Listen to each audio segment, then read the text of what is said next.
Good afternoon, everyone. I'm Mary Christie, Senior Director of Education Programs for Health Affairs. Thank you for joining today's NextGen Precision Health Discovery Series. These discussions are intended to highlight critical precision health topics and approaches. We ask our speakers to share their knowledge in ways that can engage all of us to spark new ideas, explore collaboration, and highlight additional areas for NextGen research. As you listen today, we would like each of you to think about research opportunities in precision health where you can contribute and where you can identify potential collaborations across the University of Missouri system. It is my pleasure to introduce our speaker today, Dr. Elizabeth Parks. Dr. Parks received her PhD in nutritional biochemistry from the University of California, Davis, and then completed a postdoctoral fellowship at Berkeley, UCSF. Dr. Parks has held academic positions at the University of Minnesota and the University of Texas Southwestern Medical Center in Dallas, where she collaborated to establish a highly successful research consortium for the study of obesity. In 2013, she moved to the University of Missouri, where she is a professor in the Department of Nutrition and Exercise Physiology and in the Department of Medicine's Division of Gastroenterology and Hepatology. She also serves as Associate Director of the Clinical Research Center in the University of Missouri Institute for Clinical and Translational Science, where she conducts studies funded by the federal government and the pharmaceutical industry. This next year, Elizabeth has been elected to serve as the president of the Obesity Society. Dr. Barron asked Dr. Parks to share the latest developments in nutrition and precision health today. In this talk, she will discuss the future of precision nutrition and how different people respond to different diets. And with that, I'll turn it over to Dr. Parks. Thank you. All right. Well, thank you very much for that introduction. And some of you in the audience may know that FAHA there after my name stands for being a fellow of the American Heart Association. Others of you might not know what FTOS stands for, and it's interpreted different ways. My husband says it stands for full-time out of service. And if you work in the computer industry, it stands for Force 10 operating service. But for my purposes, it denotes that I'm a fellow of the Obesity Society. And we have lots of fellows of the Obesity Society at MU. And that will be the topic of today's talk. I want to discuss where we are with precision nutrition nationally and also here at MU. I'm going to talk about first what and at what time Americans eat. We're going to look at early work and how genes predict blood lipids and disease risk. And then I want to talk about moving beyond measuring just concentration in blood. Lastly, I'm going to show you a few of the technical developments my lab has made to make discoveries in precision nutrition. So I want to start with this study by De Castro, and it's a relatively old study from 2004. There have been a number of studies since with similar findings. This is a study that was conducted on a large college campus in which roughly 900 people wrote down everything they ate and when they ate for 7 consecutive days. It was a college campus, so it's a relatively young study population, age of 36. BMI was 70 kilogram, average between men and women of about 140 pounds, and the BMI was 24. So what De Castro did is he analyzed the data in windows of time. As you can see on the x-axis, he calculated food intake between 6 a.m. and 10, 10 and 2, 2 and 6 p.m., 6 and 10 at night, and then this late night eating. On the y-axis is the intake in kilocalories, and he divided this into components of the diet, like carbohydrates, fats, and proteins. So here are the first data. And you can see that on average, in this very large population, they consumed about 250 calories of carbohydrate for breakfast. And then as the day went on, their food intake went up from carbohydrate, peaking at the dinner hour. This is fat. And many of you will be aware that Americans tend to eat very low fat breakfasts. And this is driven much by cold cereal, bagels, juices. Many of the foods we eat, fruit for breakfast, are low in fat. The cause of that then is that the rest of the day our fat intake goes up. And again, we peak in our fat intake at dinner. You can see that the snacks that occur late at night tend to be higher in fat than the breakfast intake. Protein follows the same pattern, and much of our fat intake comes from protein-rich foods like meats, so this is not a surprise. And this was a college campus, so he was smart enough to include alcohol intake, and you get to see it go up throughout the day. Then he did an interesting thing. He correlated when food was taken with how many total calories were taken in by people. So again, we've got those windows on the x-axis, and on the y-axis is the correlation with total food intake. What you see is that those individuals who took in most of their foods early in the morning ate less calories all day long. And individuals who had quite a bit of food intake late in the day were more likely to have a greater number of total calories. The eating that occurs late at night tends to be in excess of energy needs. This was the case when he analyzed the data by weekday. It was even more extreme when it was analyzed by weekend, where we allow ourselves treats late at night. It was the same pattern for men and for women. And for my purposes, I was really surprised to see that it was the case with and without drinks, because I want to talk about liquid calories for a little bit. Humans tend to not sense the calories in a liquid that they would normally in a solid. And I just want to contrast apple juice versus an apple. The fiber in the apple, the solid nature of the food sits in the stomach, it slows gastric emptying, and it causes people to feel fuller. So when he removed drinks, I expected that drinks would drive this pattern, and they didn't. So this is a schematic of how we burn those calories that we eat all day. You can see that when we consume breakfast and it has a lot of carbohydrate in it, of course, insulin will go up when we eat carbohydrate. That increases glucose storage and oxidation in our body. And then right about 11 o'clock, glucose is falling in the blood, insulin is falling, and glucose use goes down. During the day, we're awake and eating and moving around, and at nighttime, sleeping and metabolism slows. And what is amazing to me is that we are not aware of this shift in metabolism at all. You can eat lunch and go about your day, and your body, and particularly your liver, is coordinating the use and storage of all of the things that we consume. Fat oxidation, or fat use in the body, is opposite to glucose. So when we consume glucose, insulin tells the body, save body fat, don't burn it, don't release it, you don't need it now. So as one eats breakfast, fat oxidation falls. About 11 o'clock, you might begin to get hungry again. The adipose, your body fat, releases fatty acids, oxidation goes up. You eat again, it falls and it rises. So it is really nicely complementary to glucose oxidation. The key to this is nighttime. As we go to sleeping and resting, as we're sleeping, we should be burning the energy that we stored in the previous day that we ate. And this is where that late night eating comes in again. If as I'm eating breakfast, lunch, and supper, what's happening in metabolism is that I'm getting better and better at storing energy as the day goes on. This is the effect of insulin. It rises with breakfast, rises again with lunch, rises with dinner. And when I throw in that big snack in front of the news at night, what I'm doing is I'm adding calories to my body that are going directly into storage. Those calories are not equal to the calories that come in earlier in the day. A calorie is not a calorie. It depends on the environment and the hormones and the circadian rhythm that they're placed in. So individuals who eat late at night, that essentially resets metabolism.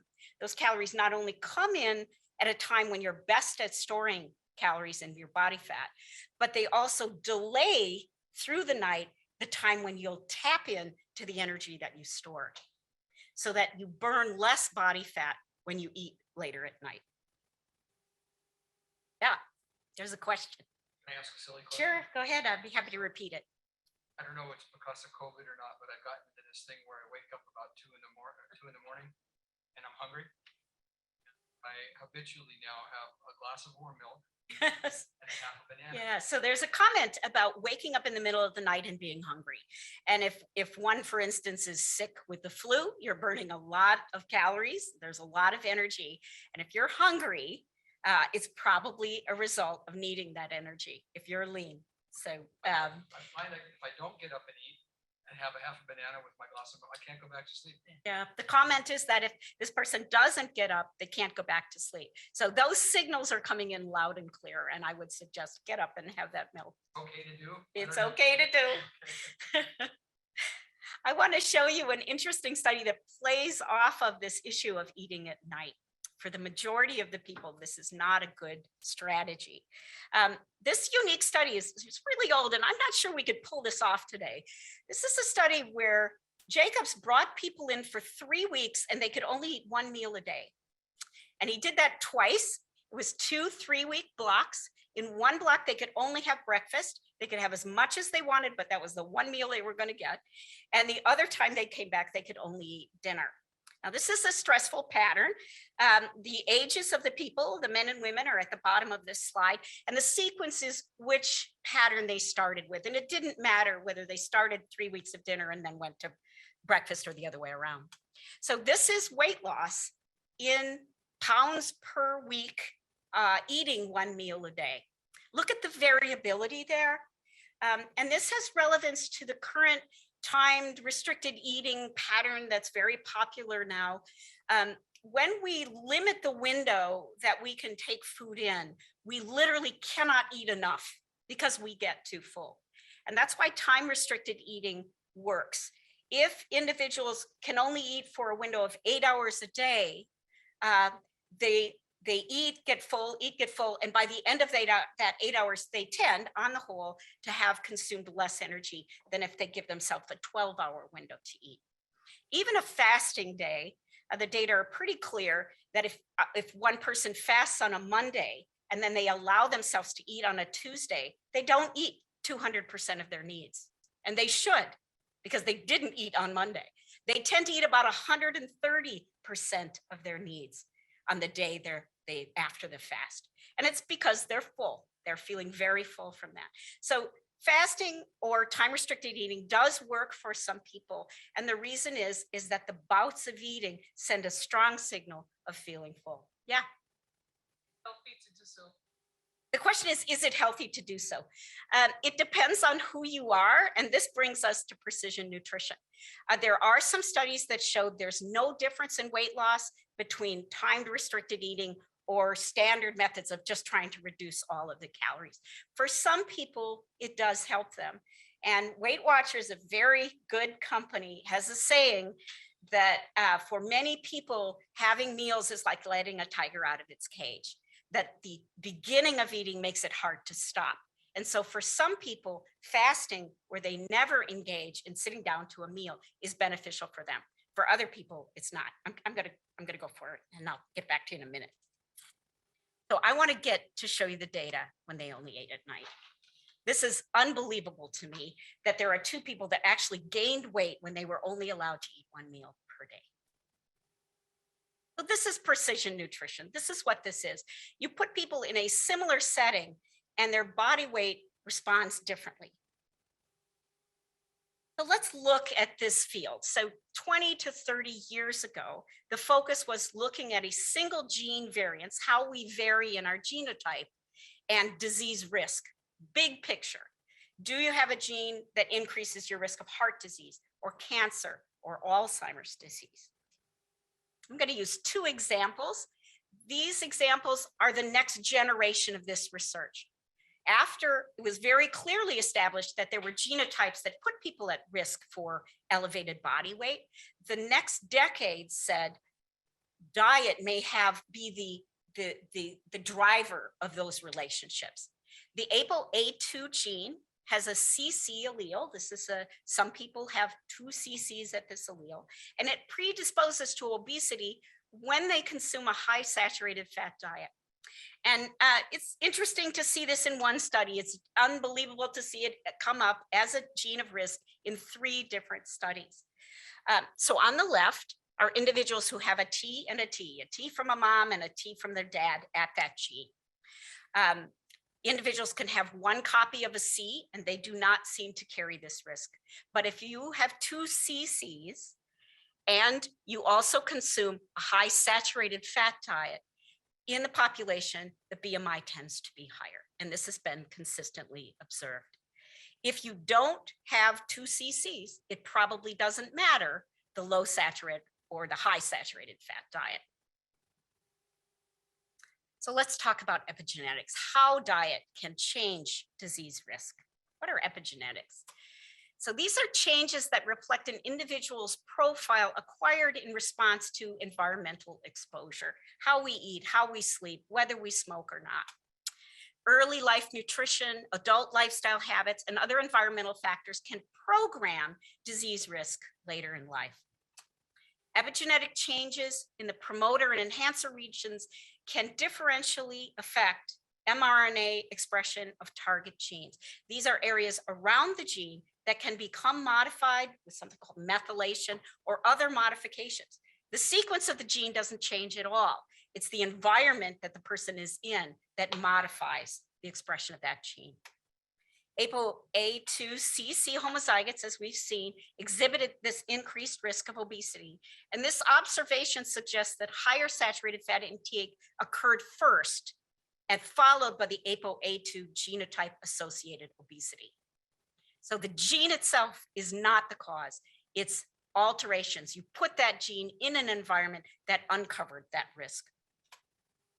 So what these investigators did, and again, this is another study by Jose Ordovez, who's really the leader in precision nutrition in the United States and internationally known, is they wanted to know, did changing of the gene actually affect its expression?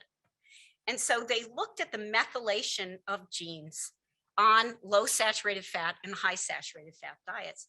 And indeed, individuals on high saturated fat diets, the greater the methylation, the lower the expression of that gene.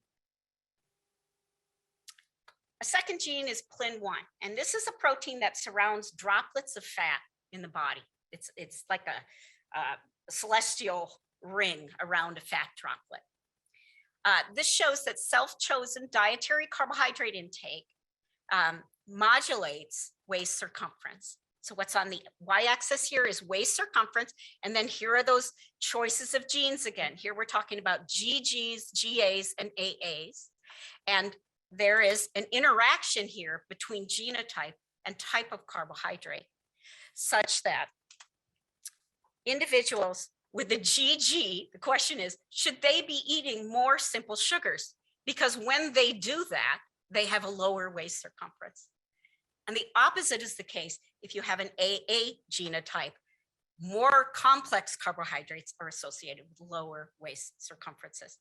So this is where the field has been for the last 15 years, is these observations in very large populations.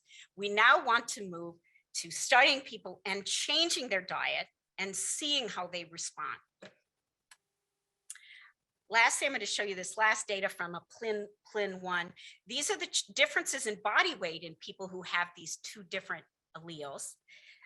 People with AAs tend to be lighter, and I've blown up the y-axis here so that you can see it. These individuals then were put on a 2-week, very low energy diet. This is 603 calories. This is called liquid fasting. There's a small amount of energy taken in liquid form. They did this for 2 weeks under physician supervision, and then worked with a dietitian over a year to reduce their calorie intake to 1,200 calories a day. Still really, really low. And this is what was observed.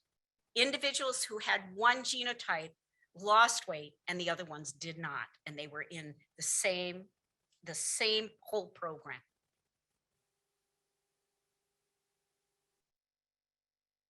So the question is, are the AA carriers resistant to weight loss? Don't know. So where are we in the development of this field? Individuals can pay to have their genes and diet analyzed. You know you can do that. And you can receive advice on what diet you should have to improve your personal risk. However, the analysis is not perfect. It's getting better. But if one sends their DNA to multiple companies, they might actually get a different answer from different companies. Second, these analyses don't take into account personal preference. So if my genotype suggests that I should eat more broccoli to keep me from having a heart attack, and I don't like broccoli, there's a problem with this. And this is because we eat for joy. We eat for enjoyment, and we eat to live for calories. So this unique characteristic of us makes the study of precision nutrition much more difficult, because now we have to control for all the other environmental factors that affect food intake. The good news is that there are tenets of nutrition science that 99.999% of experts agree on.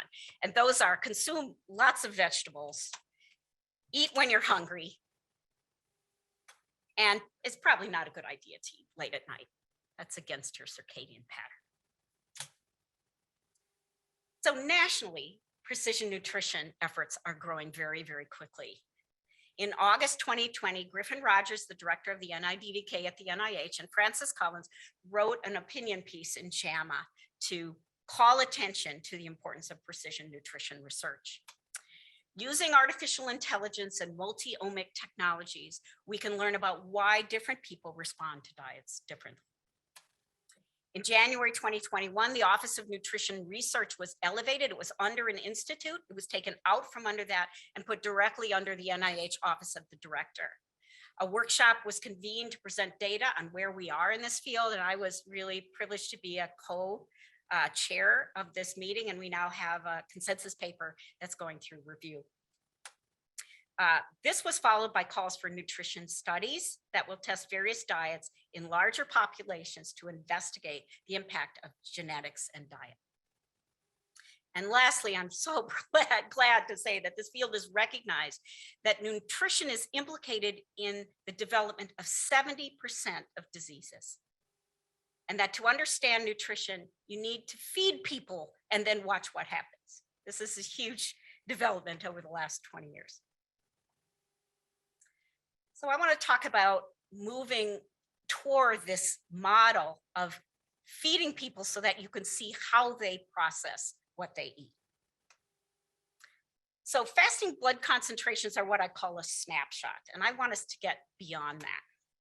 In clinical medicine, treatment decisions are based on fasting values of blood metabolites. If a person has a physical exam with their physician, she might have them go in and have a fasting blood draw done before that. And then she's going to look at hemoglobin A1C to predict their diabetes risk or glucose. She might look at LDL cholesterol to predict their heart disease risk. However, the premise is that the ability to become fasted is maintained in obesity and insulin resistance. And so that fasting blood draw has less information in it than it could if we understood the real-time act of eating. The metabolism that causes disease, and this is really the tenet of our lab, is that which occurs at the transition between fasting and feeding. That's where disease risk occurs. You could have a couch potato and a marathoner, and if you fast them, they can both have blood glucose concentrations of 80. You can't tell what their metabolism looks like. In fact, if I took 100 random people off the street, old, young, fit, sedentary, and put them in the clinical research center for 24 hours and didn't feed them at all, made them drink water, their glucose concentrations the next morning in the fasting state would be extremely narrow. Humans have maintained the ability to fast. It's dependent on life that we eat. And so as the population, the obesity in the population has gone up and up and up, one of the things that we know for sure is that putting people in the fasting state is still very well controlled. How we differ is how we respond to challenge. And so in the act of eating, we can then see risk that we can't normally see when we get a fasting blood draw. So I want to show you an example of this. This is a study we just completed last year. It was called the Tailgate Study, and we studied the differing metabolic effects of excess eating and drinking. This is the study design. Over here in the lower left, they checked into the Clinical Research Center here in the School of Medicine. They had a liver scan to measure how much fat was in their liver. And then between 12 and 5, they consumed alcohol and food as if these individuals in this study were at a tailgate. At the end of that, they got back into the liver scanner, slightly inebriated, and we remeasured their liver fat to see if it had changed. And of course, my hypothesis was that overeating and drinking will acutely cause the liver to become fatty. Because they were drunk, they then stayed in the clinical research center overnight to draw out. And the next day we drew a blood sample and they were able to go home. So what was this treatment? This was typical tailgate foods, hamburgers, hot dogs, sweets, and the alcohol was vodka mixed into juices.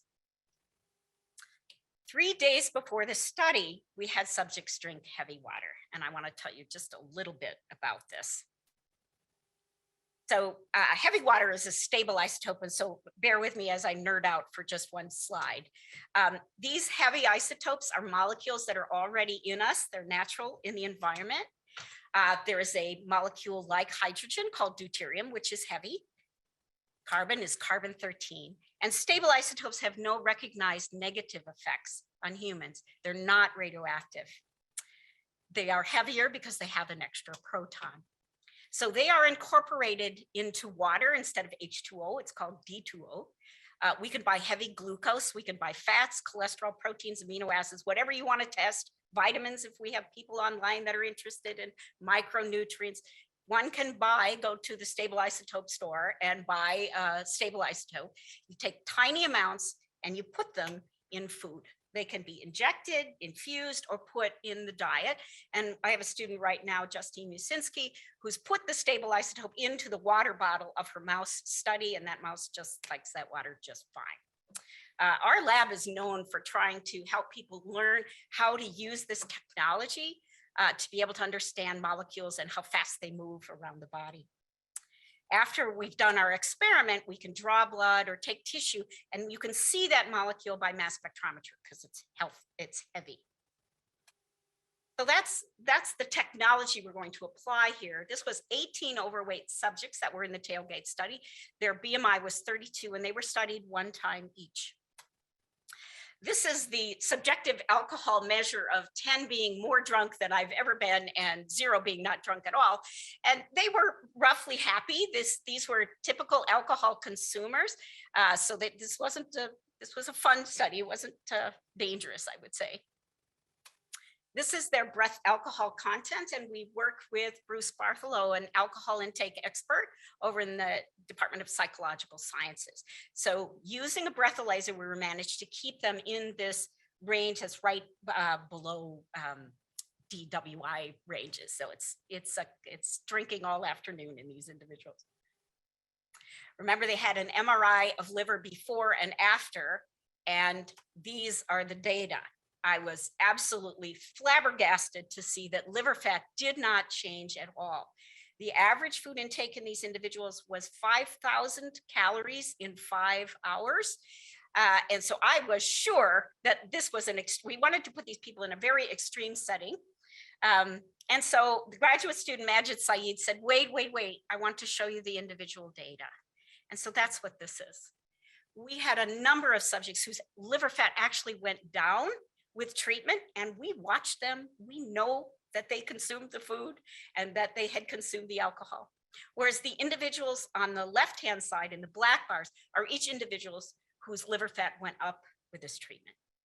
So we divided them just roughly to figure out about this risk. And their caloric intake was the same, but the individuals whose liver fat went up tended to drink less alcohol. They chose higher fatty foods, and they consumed more of the simple sugars and the carbohydrates. The stable isotope in the water allowed us to measure fat synthesis real time right then. While they're eating, we can measure the change. And that was the only outcome that predicted liver fat in these subjects. These two groups were the same age, they were same body fat, they were same sedentariness, but the ability to make fat in the liver right there and it getting stuck in the liver was what predicted an increase in liver fat. Indeed, the more synthesis that was shown by the stable isotope, the greater the liver fat on MRI. So I'm going to transition now from alcoholic fatty liver, which is what we were trying to mimic, to something called non-alcoholic fatty liver disease. This is a picture, this lower picture here is a picture under the microscope of liver tissue. The cells are pink and very healthy. In individuals who gain weight, people are susceptible to getting steatosis or fatty liver. And now you can see under the microscope that these little white droplets there are fat globules that are stuck. A good portion of the population has fatty liver. It can go on in some people to NASH, which is a kind of a hepatitis where the fat is irritating to the liver. Cells might begin to get break up, and are replaced with fibrosis, which is scarring. And a very small portion of that will go on for cirrhosis. This is of a strong concern because within about 5 years, it's estimated that this kind of liver disease will overtake viral hepatitis as the #1 reason for liver transplant in the United States. So we did a study of weight loss in patients with fatty liver disease. This was a study to understand the causes of fatty liver, and we studied 25 subjects who'd been diagnosed with a condition. Our goal was to help them lose 10% of their body weight. For a 200-pound person, this is 20 pounds, and we're talking about over a period of about 6 months. Very carefully, very slowly, help them reduce their food intake. Here on the y-axis is kilograms. You can see they started at about 100 kilograms, and we were successful. Insulin sensitivity, this is how well the tissues in the body use glucose, and you want that number to be high. And 10% weight loss really increased the insulin sensitivity in these subjects. There's liver fat by imaging, and it dropped way low, below normal levels. So weight loss does a really good job of clearing fat out of the liver. Lastly, there's a biomarker that's probably in every complete metabolic panel that a doctor might do in medicine, and that's ALT. It's a marker of an irritated liver, and that also dropped below healthy levels, way low and good. So we did feeding studies in these subjects, and this is a 24-hour pattern with 2 meals. So on the left are the glucose concentrations before the open and after the closed symbols after weight loss. Here is we fed them dinner, and then we measured blood glucose all night long. And then I wanted to see how well their body tolerated fasting. So I made them miss breakfast, and then we fed them lunch, and you can see glucose going up and down after lunch. These were not diabetics. You can see their blood glucose level in the fasting state was below 100. So I didn't really expect weight loss to change glucose concentration very much.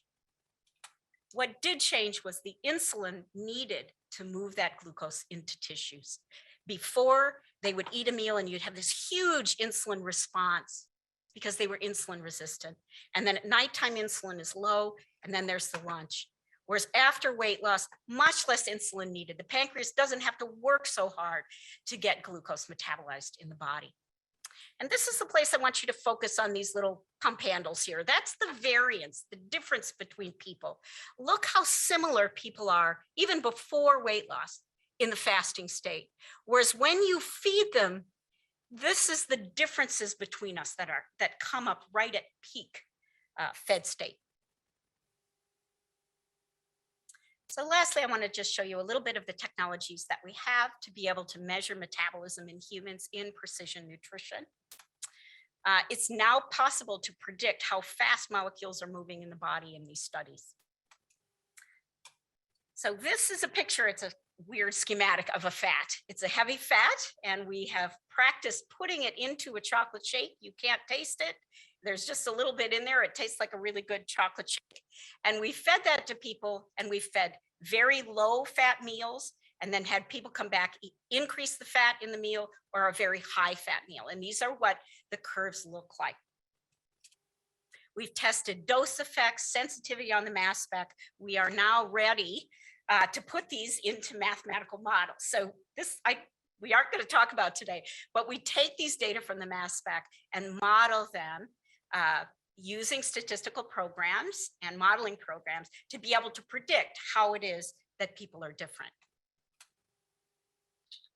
So we've optimized this method for measuring dietary fat processing. This is the high fat meal, and here are all the different individuals. What's striking there is that the average, there is no one person that looks like that average line. I'm tired of looking at averages. They don't tell the story. What's going on with these people up here who ate the same amount of fat and yet their concentration is so high in blood? So these are the differences between the subjects. And we're now ready to use these methodologies to study gene-environment interactions. Lastly, I want to say I study things other than just the liver, and that's my calf muscle right there in a 7 Tesla magnet. We developed a technique to be able to track dietary fat into other tissues, and in this case, into my calf. That technique works really, really well. And you could see that when I consumed 2 high-fat meals, you could see the fat non-invasively in the magnet in my calf muscle. So in summary, precision nutrition started with looking at genes controlling fasting blood biomarkers of disease. It's gone on now to national efforts to test the effect of changing a diet, and future studies then are advocating that we put metabolism in there. Flux, not concentration, causes disease. The concentration of a blood metabolite does not equal what your body is doing with it. MU has the rare ability to carry out precision nutrition studies where flux is measured. And I want to point out that an oral glucose tolerance test is not a meal. Many of these studies are incorporating just drinking sugar water and measuring blood glucose. And our food intake is so much more complicated than that. And when fat and protein are present, glucose is metabolized differently. So these kinds of studies need to use standard meals that real people eat, even if that's McDonald's, whatever it is.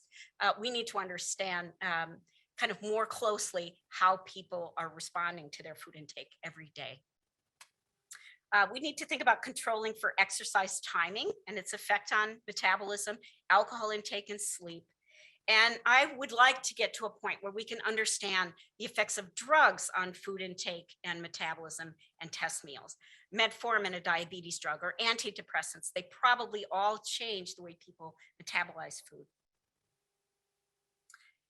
So studies, MU is nationally recognized, if you weren't aware, for expertise in the causes, consequences, and treatment of fatty liver. We have animal models, mice and rats. We have pig models of this disease, and we do a lot of human studies. These are some of the individuals. Scott Rector and Jamal Ibda and I have a grant where we're working with NAFLD patients right now. Camilla Manrique and I have run pharmaceutical studies to test new drug treatments for this disease. Fatia Nasir studies fatty acid burning in liver cells. And Ayman Gabala and Nanda Timapa are working in radiology to improve and optimize non-invasive measurements of liver fat and fibrosis. Andrew Wheeler is a bariatric surgeon who's interested when people lose weight after bariatric surgery, how does that improve liver health? And Bruce Bartholow is studying alcohol over in psychological sciences. We also work a lot with people nationally, and here are 2 of my collaborators outside MU who are both studying fatty liver in children, which is a major concern. Lastly, we have other MU faculty with precision nutrition focus. Yazaz Ghouri in Gastroenterology and Catherine Angua are studying the effects of fiber in the diet on the microbiome. Japna Dhillon is funded by the NIH to study dietary patterns and cardiovascular risk. And Eiling Lin studies genotype and its effect on Alzheimer's risk.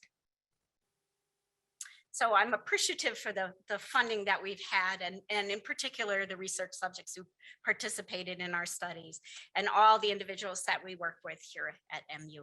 And I'll stop there and be happy to take questions.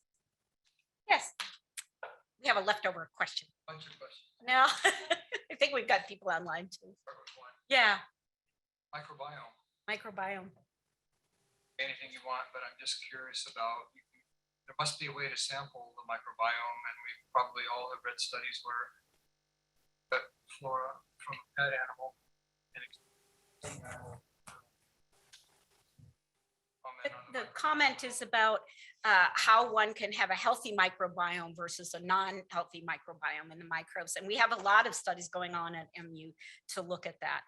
The strongest driver of the bugs in your colon, in your gut, is food intake. So there is this interaction between the type of diet people are eating and their blood microbiome. Microbiome also makes many products that come into our blood from our colon and improve health they can improve health in humans.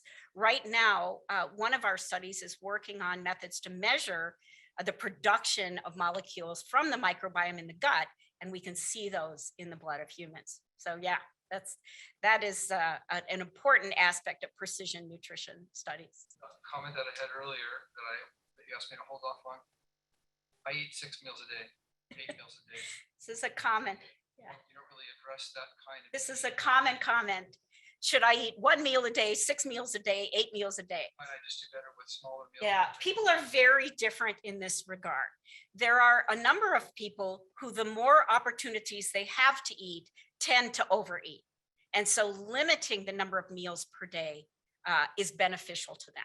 There are other people who, when they spread out their meals, that helps them control their blood glucose or their cravings. And so there really isn't any advice. I would say that is a key question for precision nutrition, is which pattern would benefit which people. Mary. Yes, we have a few questions online, and please keep those coming in here. I'm wondering about how the harmful effects of eating at night change for people to work at night and sleep during the day, and for people who work swing shifts. Oh, swing shifts. Swing shifts are really tough because there are people who must work swing shifts.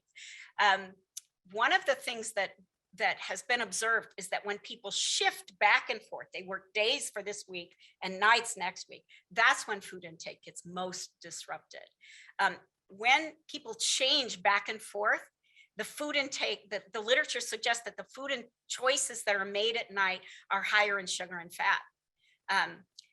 That comparison has not been made to people who work constant swing shifts. This is a challenge, and I would say from a practical standpoint, planning out your food intake, if you're working at night, bringing food with you, not just defaulting to a Snickers bar out of the machine, which we all have done if we have worked at night, that's probably not the best strategy. So plan ahead and see if you can make sure that that's a balanced diet, even if it comes in at night. Thank you, those are good tips. I'm wondering about how did I understand that fat synthesis rate was intrinsic to each patient when responding to your tailgate intake style experiment? Would that mean that for liver transplants, could donor livers be screened for some marker or property to best seek suitability for fatty liver patient recipients? All right, we do know. So the question is about, do we all naturally make fat in the liver in a different way?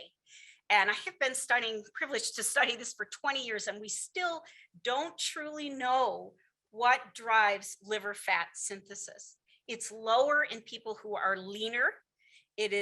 It goes up with sugar intake. We know that for sure acutely, and individuals who have higher sugar diets tend to have higher liver fat synthesis. But there is a genetic component to this, and really key in our field.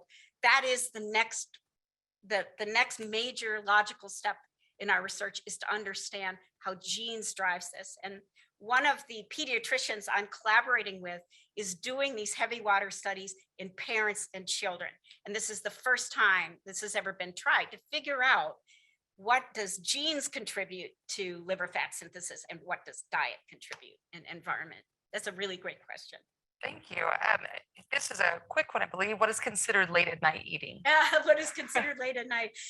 There is no answer to that. We try to advise our patients with fatty liver to stop eating after dinner and to try and have dinner before 7 p.m.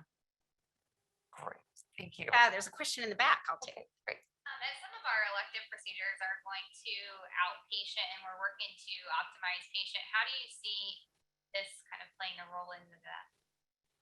Precision nutrition and elective procedures, or timing of food intake and elective? Either. Yeah. So just for like the optimization. Right. So it's a good question about how we shift elective procedures where we may not have so much control after somebody leaves and they go home to recuperate, or even ahead of time. We have less eyes on the patient before and after a procedure. I would say that we need, I'm going to give you a really good example, which is a colonoscopy. And anybody who's had a 50-year-old screening colonoscopy knows that you don't eat for about 2 days ahead of time. And it occurred to us that we didn't even really know what foods people chose after they had their colonoscopy. And so we've started to ask them, and they tend to be really high fat, enjoyable foods, sweet foods, because they feel they are hungry and they have been denying themselves food for a couple of days. They have the procedure and then they chose pizza afterwards. We see that a lot. The Triumph program is allowing us to fund us to study how changing food intake after that procedure impacts the microbiome. Because the colonoscopy itself, that procedure kind of cleans out the intestine and reduces the microbiome. And our question is, can we give diets to people to repopulate the microbiome over the next 10 days? Yeah, excellent. This is a follow-up to another question about intermittent fasting, and they're asking for you to elaborate on the effects, particularly for people over 65 to 70. There's a lot of general info out there, but would appreciate the scientific outlook. Yeah, the question is about intermittent fasting and even in aging. One of the issues with aging is getting enough protein in, because we don't want to lose muscle mass with aging, and weight loss can cause loss of muscle. So we want to make sure that people are getting enough protein. If someone has a lot of weight to lose, then weight loss will have a less of an effect in losing muscle, because they have extra body fat and extra muscle basically to carry that body fat around. 3 or 4 years ago, intermittent fasting, I think interest in it peaked, and now it's starting to come down. And I think what we're finding is that it works really well for some people and not so well for other people. So I don't believe it's dangerous. I think that if you're diabetic or something, you should probably talk to your doctor before you launch into this. But if people get really, really hungry, and no one is going to go on a 2 or 3 day fast. I'm not concerned about that. I'm more concerned about lack of ability to get micronutrients and fiber and water. So I would say that this is something, there's lots of information on the web of how to do intermittent fasting, and lots of people have tried it. I don't think it's particularly dangerous, and I think it will work. It doesn't matter the age, it's going to work for some people and not for others. Great. Good.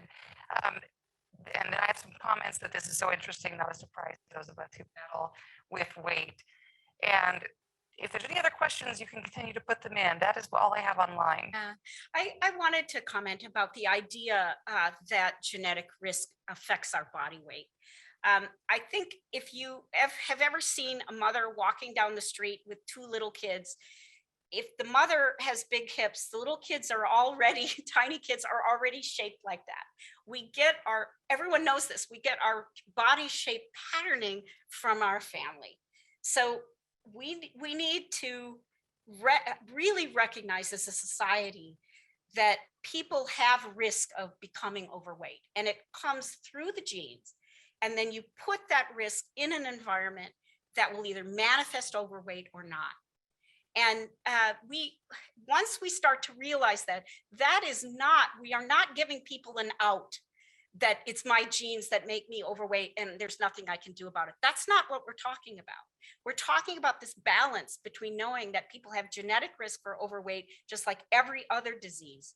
And those individuals then need to have their antenna up and try to change their life accordingly such that they can counter that risk. And that is extremely difficult. So I think the more that we do that, we understand that it's genes and environment together, it's not willpower, then I think we'll do a lot better in terms of supporting patients. Great. Thank you so much. There's one more question that just came in. Are there nutritional changes that can be made in a preconception period to weight BMI that would impact infants or children? Oh, yeah. So the question is about pregnancy and weight gain during pregnancy. Is that right?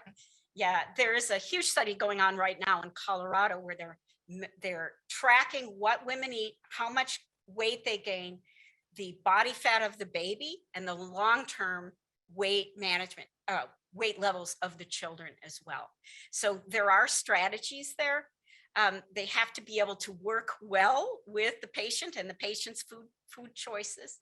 Gestational diabetes makes it more difficult to manage body weight during pregnancy. So there are strategies out there. I think, again, if people know that they're at risk ahead of time before pregnancy, they can try to plan and get advice on how to manage that. Yeah. Do you guys have any studies that's looking at the effects of exercise along with changing kind of the diet? Yes, so that's what Scott Richter and I and Jamal Ibda are funded to do. We're focusing specifically right now on non-alcoholic fatty liver disease. And some of those patients go through 9 months of exercise training and diet. And then we measure their metabolism after 9 months. And the liver gets a lot better. And it looks like both exercise and diet are contributing to that together. Our Department of Nutrition and Exercise Physiology has lots of studies that incorporate exercise. So come to our website if you're looking for research studies. Okay. Are you seeing different types of exercise kind of effects? I would turn that question over to Scott Richter, who's sitting right here, who runs the exercise component. He's chosen for this project high intensity interval training because short bouts of high level exercise have been shown to benefit liver health in particular. And I would say the literature suggests that it doesn't matter what the exercise is. Moderate intensity exercise or even resistance exercise has been shown to lower liver fat in people that have fatty liver disease. Yeah. So one of those things where doing anything is better than doing nothing. Yeah, Scott is commenting that the exercise modality probably doesn't matter. Any exercise is beneficial to the liver. And if you think about it, if the liver is the traffic cop that says glucose, you go here, protein, you go here, fat, you go here, it's sitting all of the food we eat. The liver is the organ that's seeing that food first and making choices. So that when, for instance, if you step on a treadmill and you burn those calories, the liver does not have to deal with them. So by exercising, you can reduce the burden of excess food intake on the liver itself. Yeah, that's it. Thank you. Yes, that is all. So we appreciate it so much, Dr. Parks. Thank you for that presentation, really highlighting how different diets affect different people. So I want to ask everyone to join us next month when Dr. Jill Delston will be presenting on the ethics of precision health, and that's on February 10th. Thank you so much. Thank you.